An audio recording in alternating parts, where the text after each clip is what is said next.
15 अक्टूबर दुनिया की तारीख के सबसे अहम दिनों में से एक। 1582 में यूरोप में पोप ग्रेगरी 13वें के हुक्म पर ग्रेगोरियन कैलेंडर नाफिज किया गया। जूलियन कैलेंडर खत्म और नया वक्त का निज़ाम शुरू। आज पूरी दुनिया इसी कैलेंडर पर चल रही है। 1815 में फ्रांस का फातिह नेपोलियन बोनापार्ट वाटरलू की शिकस्त के बाद सेंट हेलिना जजीरे पर जलावतन हुआ। एक सल्तनत का खात्मा और यूरोप की नई सियासत का आगाज। 1932 में हिंदुस्तान में JRD टाटा ने पहली तिजारती परवाज़ उड़ाई, कराची से बम्बई तक। ये परवाज़ बाद में एयर इंडिया की बुनियाद बनी। जनूबी एशिया में हवाई सफ़र का नया दौर शुरू।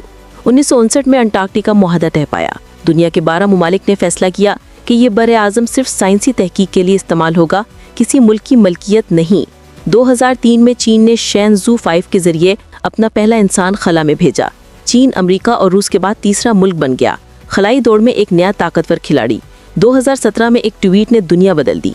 अदाकारा एलिसा मिलानो के #MeToo हैशटैग ने जिनसी हरासा के खिलाफ आलमी तहरीक चला दी। एक सादा लफ्ज़ और एक बड़ी तब्दीली। 15 अक्टूबर एक ऐसा दिन जिसने वक्त, ताकत, सियासत, साइंस और इंसाफ सबका नया चेहरा दिखाया।